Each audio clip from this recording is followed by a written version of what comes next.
नमस्कार, मैं हूं सत्यपाल और आप देख रहे हैं CWB हिंदी न्यूज। आज 15 जनवरी 2023 रविवार। आइए एक नजर डालते हैं मुख्य सुर्खियों पर। हरियाणा के 8 जिलों में आज शीतलहर, मौसम विभाग का रेड अलर्ट जारी। कई स्थानों पर होगा घना कोहरा, हेल्थ एडवाइजरी भी हुई जारी। काजू बादाम भरी प्लेट सेहत के लिए है दुश्मन। ज्यादा ड्राई फ्रूट से दिल, किडनी और पेट बीमार। बिना तले हुए व भुने हुए भिगोकर खाना बेहतर। देश दुनिया में कोरोना का खतरा बना। चीन में 35 दिनों में 60,000 मौतें, 64% आबादी हुई संक्रमित। शीतलहर से बचाव के लिए नागरिक रहें सतर्क। रूम हीटर या फिर अंगीठी का सावधानी पूर्वक करें इस्तेमाल। शशि थरूर बोले 2024 में बीजेपी को बहुमत मुश्किल, 50 सीटें हार सकती है पार्टी, हो सकता है सरकार ही न बन पाए। पीएम मोदी आज 8वीं वंदे भारत एक्सप्रेस को हरी झंडी दिखाएंगे। सिकंदराबाद विशाखापत्तनम के बीच 700 किलोमीटर की दूरी तय करेगी ट्रेन। सरकारी नौकरी अपडेट। दिल्ली विश्वविद्यालय के आर्यभट्ट कॉलेज में प्रोफेसर के पदों पर निकली भर्ती। 31 जनवरी तक करें आवेदन। सरकारी नौकरी अपडेट। उत्तर प्रदेश के पंचायती राज विभाग में 3,544 पदों पर निकली भर्ती। उम्मीदवार 2 फरवरी तक करें आवेदन। और अब खबरें विस्तार से। मौसम अपडेट। हरियाणा के 8 जिलों में आज रविवार को शीतलहर की चेतावनी जारी की गई है। चंडीगढ़ मौसम विभाग ने इसे देखते हुए इन जिलों में रेड अलर्ट जारी किया है। साथ ही लोगों के लिए हेल्थ एडवाइजरी भी जारी की गई है। घने कोहरे के कारण बिजली लाइन में ट्रिपिंग की समस्या आने की संभावना भी मौसम विभाग ने जताई है। हरियाणा के साउथ और साउथ ईस्ट के 8 जिलों में 15 जनवरी को रेड अलर्ट घोषित किया गया है। इनमें महेंद्रगढ़, रेवाड़ी, झज्जर, मेवात, रोहतक, सिरसा, हिसार और जींद जिले शामिल हैं। मौसम विभाग का कहना है कि इन जिलों में शीतलहर, घना कोहरा और पाले की चेतावनी दी गई है। यह भी संभावना जताई गई है कि रात में यहाँ का पारा 1 डिग्री सेल्सियस से कम जा सकता है। हरियाणा के 10 जिले ऐसे हैं जिनमें कोहरे के साथ साथ शीतलहर की संभावना को देखते हुए ऑरेंज अलर्ट जारी किया गया है। इनमें अंबाला, कुरुक्षेत्र, कैथल, करनाल, गुरुग्राम, फरीदाबाद, सोनीपत, पानीपत, फतेहाबाद शामिल हैं। पंचकुला, यमुनानगर, पलवल, भिवानी और चरखी दादरी में येलो अलर्ट रहेगा। फेफड़ों से ग्रसित बीमारी वाले लोगों को अधिक सावधानी बरतनी होगी। लापरवाही बरतने पर खांसी और सांस की तकलीफ बढ़ सकती है। अस्थमा, ब्रोंकाइटिस से पीड़ित लोगों पर इसका प्रतिकूल असर पड़ सकता है। घना कोहरा आंखों में जलन पैदा कर सकता है, इसलिए घने कोहरे में निकलने पर चश्मे आदि का प्रयोग अवश्य करें। ऐसे समय पर सड़क मार्ग पर चलने वाले वाहन चालकों को धीमी गति के साथ ड्राइविंग करनी चाहिए। Sirsa court jobs update. जिला न्यायालय सिरसा में आई चपरासी व प्रोसेस सर्वर के पदों पर भर्ती। 8वीं पास कर सकते हैं आवेदन। डिस्ट्रिक्ट एंड सेशन जज सिरसा द्वारा चपरासी व प्रोसेस सर्वर के पदों पर भर्ती के लिए आवेदन मांगे गए हैं। जो भी उम्मीदवार इन पदों के लिए इच्छुक है वह अपने आवेदन भेज सकते हैं। पुरुष या महिला जो भी उम्मीदवार इच्छुक है वह अपने आवेदन भारतीय डाक के माध्यम से भेज सकता है। आवेदन करने की अंतिम तिथि की बात करें तो 16 जनवरी 2023 तय की गई है। चपरासी के पदों के लिए उम्मीदवार का 8वीं पास होना जरूरी है, जबकि प्रोसेस सर्वर के पदों के लिए उम्मीदवार 10वीं पास होने चाहिए। किसी वर्ग के उम्मीदवार को कोई भी आवेदन शुल्क जमा नहीं करना होगा। अधिकतम आयु 42 वर्ष और न्यूनतम आयु 18 वर्ष निर्धारित की गई है। इन पदों के लिए आपको ऑफलाइन आवेदन भेजने होंगे। हरियाणा के सभी जिलों में लगेंगे 10 मेगावाट के सोलर प्लांट। किसानों को पहुंचेगा बड़ा फायदा। हरियाणा के गठबंधन सरकार में बिजली मंत्री रणजीत सिंह चौटाला शुक्रवार को शफीदो दौरे पर रहे, जहां पर उन्होंने बिजली की समस्या को लेकर एक बड़ा बयान दिया है। उन्होंने कहा कि बिजली की समस्या को लेकर प्रदेश सरकार गंभीर है और लगातार इसके समाधान हेतु प्रयास किए जा रहे हैं। बिजली की कमी के चलते प्रदेश के किसानों को हार्ड कपा देने वाली ठंड में रात के समय फसलों की सिंचाई के लिए मजबूर होना पड़ रहा है, लेकिन अन्नदाता की परेशानी को सरकार भली भांति समझती है। उन्होंने बताया कि बिजली की समस्या को दूर करने के लिए प्रदेश सरकार हर जिले में 10-10 मेगावाट के सोलर प्लांट स्थापित करने जा रही है। प्लांटों की स्थापना के बाद किसानों को सिंचाई के लिए दिन में बिजली मिल सकेगी और उन्हें रात में खेतों में सिंचाई करने के लिए नहीं जागना पड़ेगा। साथ ही रणजीत चौटाला ने बताया कि सोलर प्लांट की बिजली थर्मल पावर प्लांट की अपेक्षा बेहद सस्ती दर पर मिलती है। थर्मल पावर प्लांट की बिजली का चार्ज जहां 5 रुपए प्रति यूनिट पड़ता है, तो वहीं सोलर प्लांट की बिजली का चार्ज आधा यानी करीब 2.5 रुपए प्रति यूनिट पड़ेगा। उन्होंने बताया कि हमारी सरकार की योजना है कि आगामी 6 महीनों में सूबे के सभी 22 जिलों में सोलर प्लांट स्थापित कर दिए जाएंगे।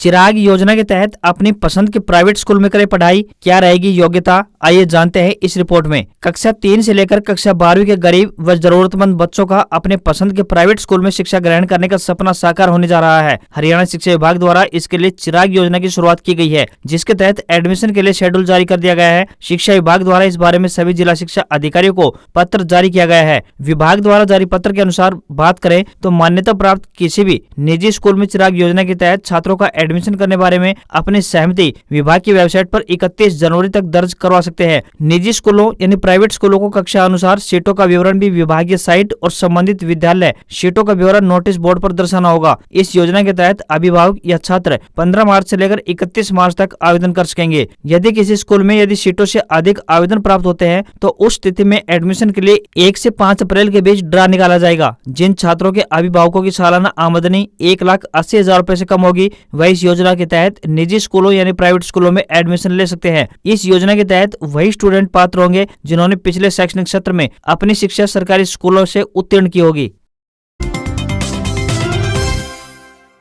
पशुधन किसान क्रेडिट कार्ड योजना का उठाएं लाभ। पशुपालकों को 7% साधारण ब्याज दर पर बैंक की ओर से दिया जाएगा ऋण। किसानों का पशुधन किसान क्रेडिट कार्ड योजना का ज्यादा से ज्यादा लाभ उठाने का आह्वान किया गया है। पशुधन किसान क्रेडिट कार्ड योजना के तहत किसानों को गाय, भैंस, भेड़, बकरी, सुकर, मुर्गी के रखरखाव के लिए 3 लाख रुपए तक का ऋण देने का प्रावधान है ताकि पशुपालकों की आर्थिक स्थिति में सुधार हो सके। छोटे किसानों को पशुपालक व अन्य स्रोतों से होने वाली आय को बढ़ाने के उद्देश्य से यह योजना क्रियान्वित की जा रही है। आपको बता दें कि हरियाणा के रेवाड़ी जिले के डीसी अशोक कुमार गर्ग ने बताया, कोई भी पशुपालक 1,60,000 रुपए तक की राशि की लिमिट तक का पशुधन किसान क्रेडिट कार्ड बिना कोई जमीन गिरवी रखे व बिना किसी गारंटी के कोलेटरल सुरक्षा बनवा सकता है। साथ ही डीसी ने यह भी बताया कि पशुधन किसान क्रेडिट कार्ड धारक को सालाना 7% साधारण ब्याज दर पर बैंक द्वारा ऋण दिया जाएगा। यदि कार्ड धारक अपने ऋण का समय पर भुगतान करता है तो उसे केंद्र सरकार की तरफ से 3% ब्याज दर का अनुदान यानी छूट दी जाएगी। इच्छुक पशुपालक अपने नजदीकी राजकीय पशु चिकित्सालय या फिर बैंक में जाकर पशुधन किसान क्रेडिट कार्ड के लिए आवेदन कर सकते हैं। आवेदन करने के लिए पशुपालक को अपने सभी दस्तावेज जैसे कि आधार कार्ड, पैन कार्ड, पशु का बीमा, पशु का हेल्थ सर्टिफिकेट आदि आवेदन पत्र सहित बैंक में जमा करवाना होगा। हरियाणा में 2 विषयों में फेल होने पर अब मिलेगी राहत। हरियाणा बोर्ड कर रहा है खास तैयारी। हरियाणा विद्यालय शिक्षा बोर्ड यानी HBSC के अध्यक्ष डॉक्टर VP यादव ने बोर्ड के कर्मचारियों व अधिकारियों की समस्याओं के समाधान के लिए सीधा संवाद कार्यक्रम आयोजित किया। इस मौके पर शिक्षा बोर्ड के अध्यक्ष ने बताया कि बोर्ड के सभी कर्मचारी व अधिकारी हर परीक्षा में अपनी पूरी ईमानदारी से और मेहनत से अपनी ड्यूटी निभा रहे हैं। इसलिए बोर्ड के सभी कर्मचारियों और अधिकारियों के हितों को ध्यान में रखते हुए और उनकी समस्याओं के समाधान के लिए सीधा संवाद कार्यक्रम आयोजित किया गया है। इस दौरान डॉक्टर VP यादव ने बताया कि हर महीने के दूसरे शुक्रवार को सीधा संवाद कार्यक्रम आयोजित किया जाएगा। समस्याओं को दूर करने का हर संभव प्रयास किया जाएगा। बोर्ड अध्यक्ष ने कहा कि 10वीं कक्षा की परीक्षा में यदि कोई परीक्षार्थी 2 विषयों में अनुत्तीर्ण हो जाता है तो परीक्षार्थियों का परिणाम अनुत्तीर्ण रहता है। उन्होंने कहा कि अब परीक्षार्थियों के भविष्य को ध्यान में रखते हुए और शिक्षा में सुधार के उद्देश्य से बोर्ड परीक्षा में 2 विषयों में अनुत्तीर्ण होने पर परीक्षार्थियों का परिणाम अनुत्तीर्ण की बजाय कंपार्टमेंट घोषित होगा। बोर्ड की आगामी परीक्षा पर विचार किया जा रहा है, यानी कि अब बोर्ड 2 पेपरों में फेल होने वाले बच्चों को फेल घोषित नहीं करेगा, कंपार्टमेंट की श्रेणी में रखा जाएगा। फिलहाल अभी इस पर विचार विमर्श जारी है। शुभ मुहूर्त 2023। इस साल 84 दिन विवाह और मांगलिक कार्यों के शुभ योग बन रहे हैं। इस साल 84 दिन विवाह समारोह और मांगलिक कार्यों के लिए शुभ योग बन रहे हैं। नए साल में 15 जनवरी से शुभ कार्यों की शुरुआत होने जा रही है। जनवरी में विवाह के लिए 7 शुभ मुहूर्त हैं। इस साल कुल 84 विवाह मुहूर्त हैं। इनमें 7 जनवरी में, 8 फरवरी में, 2 मार्च में, 15 मई में, 11 जून में, 9 जुलाई महीने में, 4 अगस्त के महीने में, 9 सितंबर में, 6 अक्टूबर में, 11 नवंबर और 2 शुभ मुहूर्त दिसंबर महीने में बन रहे हैं। इनके अलावा 5 खास मुहूर्त भी हैं। विवाह करना शुभ और कल्याणकारी रहेगा। प्रत्येक वर्ष 5 स्वतः सिद्ध मुहूर्त भी होते हैं। इनमें फलेरा दोज, देव उठनी, एकादशी, वसंत पंचमी और विजयादशमी और अक्षय तृतीया शामिल हैं। इन 5 दिनों में शुभ मुहूर्त न होने पर भी शुभ कार्य और विवाह आदि किए जा सकते हैं। ज्योतिषीय ज्ञान को वेदों का नेत्र कहा जाता है। दक्षिणा देकर ही भक्ति और विश्वास के साथ ज्योतिषीय परामर्श लेना चाहिए, क्योंकि शास्त्रों में मुफ्त यानी फ्री का परामर्श मांगने और बताने वाले के लिए हानिकारक होना बताया गया है।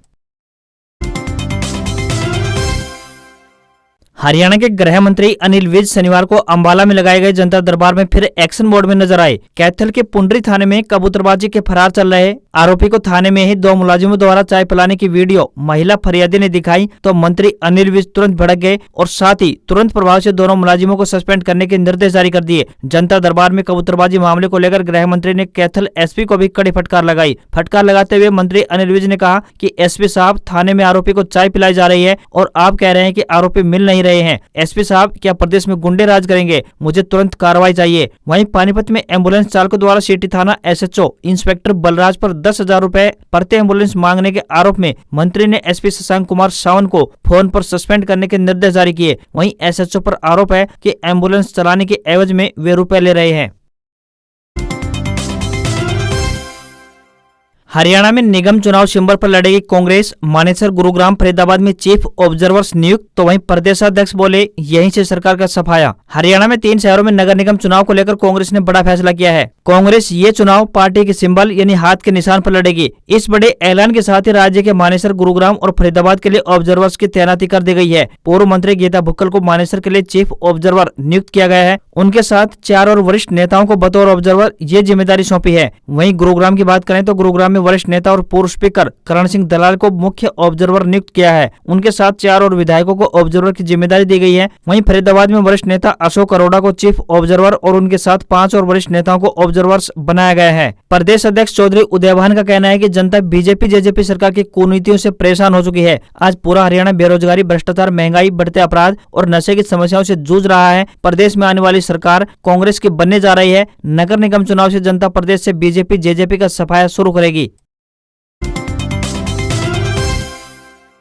राहुल गांधी की भारत जोड़ो यात्रा में कांग्रेस सांसद का निधन, हार्ट अटैक आया। चलते वक्त तमिलनाडु के सांसद से बोले ज्योति हाउ आर यू और नीचे गिर पड़े। पंजाब में राहुल गांधी की भारत जोड़ो यात्रा में शनिवार को जालंधर से कांग्रेस सांसद चौधरी संतोख सिंह का निधन हो गया। उन्हें हार्ट अटैक आया। उसके बाद उन्हें फौरन फगवाड़ा के अस्पताल ले जाया गया, जहां डॉक्टरों ने कहा कि उनकी रास्ते में ही मौत हो चुकी है। सांसद संतोख का आज सुबह 11 बजे उनके पैतृक गाँव धालीवाल में अंतिम संस्कार किया जाएगा। उधर राहुल गांधी ने भारत जोड़ो यात्रा रविवार यानी आज तक रोक दी है। अंतिम संस्कार के बाद फिर से यात्रा शुरू होगी। उधर पीएम नरेंद्र मोदी ने संतोख सिंह के निधन पर दुख जताया है। कहा वे पंजाब के लोगों की सेवा के लिए प्रयासों के लिए याद किए जाएंगे। उनके परिवार और समर्थकों के साथ संवेदना प्रकट करता हूं। उधर राहुल गांधी जालंधर स्थित फुटबॉल चौक में चौधरी संतोख सिंह के घर पहुंचे और परिवार वालों से मुलाकात की। राहुल ने कहा उनके अचानक निधन से स्तब्ध हूं। वे जमीन से जुड़े हुए परिश्रमी नेता, एक नेक इंसान और कांग्रेस परिवार के मजबूत स्तंभ थे।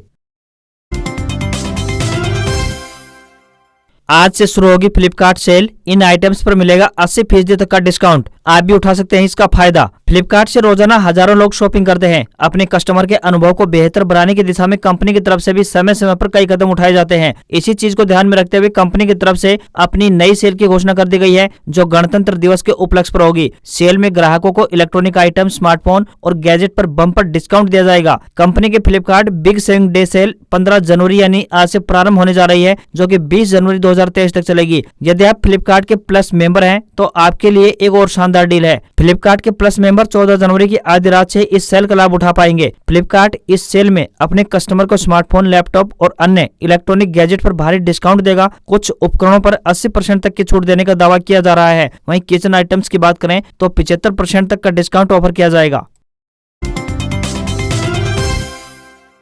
आरबीआई गवर्नर की क्रिप्टो करेंसी पर बैन लगाने की मांग। शक्तिकांत दास ने कहा क्रिप्टो जुआ के अलावा कुछ नहीं, उनकी वैल्यू सिर्फ एक छलावा। रिजर्व बैंक ऑफ इंडिया यानी आरबीआई के गवर्नर शक्तिकांत दास ने शुक्रवार को क्रिप्टो करेंसी को छलावा बताया है। शक्तिकांत दास ने कहा कि क्रिप्टो जुआ के अलावा और कुछ नहीं है और उनकी वैल्यू सिर्फ एक छलावा है। शक्तिकांत दास ने एक मीडिया कार्यक्रम को संबोधित करते हुए क्रिप्टो पर बैन लगाने का आह्वान किया है। क्रिप्टो करेंसी के विकास का मुकाबला के लिए केंद्रीय बैंक ने हाल ही में पायलट मोड में अपना ई-रुपया या केंद्रीय बैंक डिजिटल मुद्रा यानी सीबीडीसी लॉन्च किया है। उन्होंने कहा कि सीबीडीसी पैसे का भविष्य है और इसे अपनाने से लॉजिस्टिक और प्रिंटिंग की लागत को बचाने में मदद मिलेगी।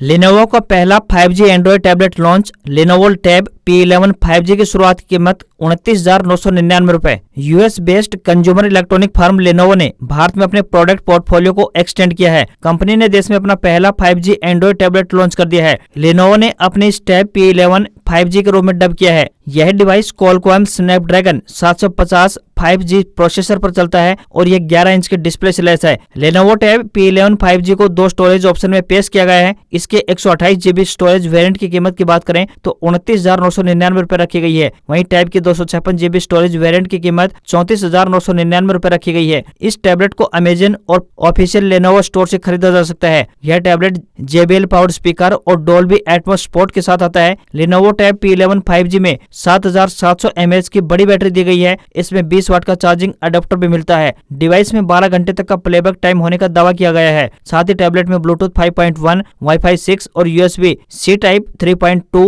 Gen 1 जैसे कनेक्टिविटी फीचर्स दिए गए हैं। 10वीं पास के लिए 500 से ज्यादा नौकरियां, BRO ने निकाली भर्ती। रक्षा अकादमी में 12वीं पास के लिए क्लर्क की जॉब। यहाँ पर हम आपको 5 लेटेस्ट नौकरियों की जानकारी दे रहे हैं। 10वीं और 12वीं कैंडिडेट्स के पास बॉर्डर ऑफ ऑर्गेनाइजेशन यानी BRO, रक्षा अकादमी और वाराणसी कंटोनमेंट बोर्ड में नौकरी करने का शानदार मौका आया है। बॉर्डर रोड ऑर्गेनाइजेशन ने 567, रक्षा अकादमी ने 251 और वाराणसी कंटोनमेंट बोर्ड ने 9 पदों पर यह भर्ती निकाली है। इसके अलावा ग्रेजुएट छात्र इंडियन आर्मी में इंजीनियर और आंध्र प्रदेश पुलिस में 6700 पदों पर अप्लाई कर सकते हैं। कोई भर्ती आपकी क्वालिफिकेशन में अगर मैच करती है तो आप इसे तुरंत अप्लाई कर सकते हैं। यूपी, पंजाब, हरियाणा और दिल्ली में लौटेगी शीतलहर। 15 जनवरी के बाद से बढ़ सकती है सर्दी। कश्मीर के सोनमर्ग में बर्फीला तूफान। देश में 14 जनवरी के बाद से ठंड और बढ़ सकती है। मौसम विज्ञान विभाग ने बताया कि 15 जनवरी यानी आज से पंजाब, हरियाणा, दिल्ली और यूपी में शीतलहर लौटने की आशंका है। वहीं पंजाब, हरियाणा और यूपी के कुछ इलाकों में बारिश की संभावना भी जताई गई है, जिससे पारा और नीचे गिर सकता है। उधर देश के उत्तरी हिस्सों की बात करें तो खासकर कश्मीर में पिछले 24 घंटे के दौरान बर्फबारी हो रही है, जिससे न केवल सिर्फ जनजीवन अस्त व्यस्त हो गया है बल्कि सर्दी भी बढ़ गई है। सोनमर्ग, बांदीपोरा और गुरेज सेक्टर में बर्फीला तूफान आया है। इससे जानमाल के नुकसान की कोई सूचना अभी तक नहीं मिल पाई है। भारी बारिश, बर्फबारी से वैष्णो देवी की हेलीकॉप्टर सेवा बंद कर दी गई है। भूस्खलन से कई मुख्य मार्ग बंद हैं। हिमाचल में बर्फबारी से 3 नेशनल हाईवे समेत 194 सड़कें बंद रही। मनाली केलांग हाईवे भी बंद कर दिया गया है। उधर हरियाणा में कड़ाके की सर्दी का तीसरा स्पेल यानी कल से प्रारंभ हो चुका है। राजधानी दिल्ली में शीतलहर का कहर जारी है। उधर कोहरे में विजय चौक पर गणतंत्र दिवस की परेड के लिए रिहर्सल चल रही है। 14 से 19 जनवरी तक भीषण ठंड की संभावना जताई गई है। आज खबरों में बस इतना ही। देखते रहिए CWB हिंदी न्यूज। नमस्कार।